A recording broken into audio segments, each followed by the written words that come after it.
Hello, wonderful world of YouTube. It's Alex. Today, I'm at the Armstrong Air and Space Museum here in Wapakoneta, Ohio. Being just off of I-75 in Wapakoneta, Ohio, the Neil Armstrong Museum is a pretty neat little place. After all, they have 4 vehicles that Neil personally flown in, 2 aircraft that are parked outside, the Gemini 8 space capsule right here, and the airplane right over here that he learned to fly in. There's a lot to see here. In fact, there's some neat little things that have been to space and maybe even to the moon that you'll find littered throughout the museum. After all, why don't we go take a look at some of the things that are here? Right here is an H-1 rocket engine. This was used on the Saturn I rockets, and it was a stepping stone to the engines eventually used on the Saturn V rocket. Now, the Saturn V is the one that took the astronauts to the moon. The Saturn I was a testbed for a lot of that technology.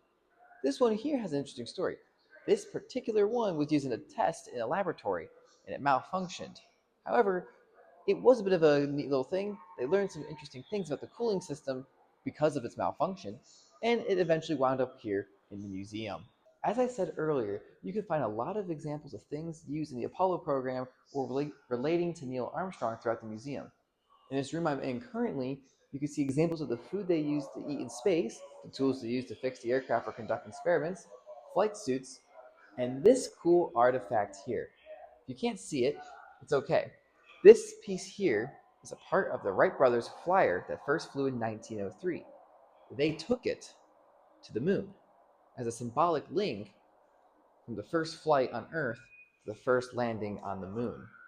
In the next room is a lot more equipment used on the Apollo missions.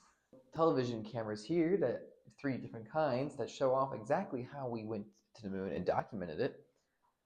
Over here we have some collection equipment used by the Apollo crews, including scoopers, rock bags, sample bags, and a monocular.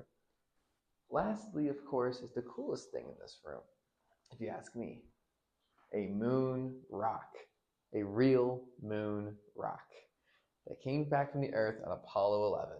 If you know me well enough, you know I love interactive exhibits. And we have a space shuttle landing simulator here at Neil Armstrong Air and Space Museum. Now, of course, it's pretty neat. There's 3 difficulties: novice, student pilot, and no fear. We'll do student pilot to kind of get an idea of how this works. See, as you see here, I have full control. Oh dear, I'm doing not so good for this. But you see, it's pretty responsive with full flight controls, and as long as you make the right approach, you're all fine.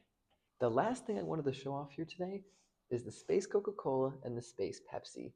You see, we decided that we needed to bring it to space, and we actually spent a lot of money to make these possible. Problem is, carbonation and zero gravity don't mix very well, which is why it took so long to actually get it to space. If you like space, this is a neat little place to stop on your way down I-75. I liked it. After all, it's a little bit of history about, well, going to the moon and a little bit afterward.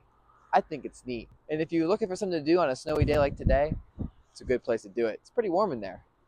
So, until next time, stay wandering.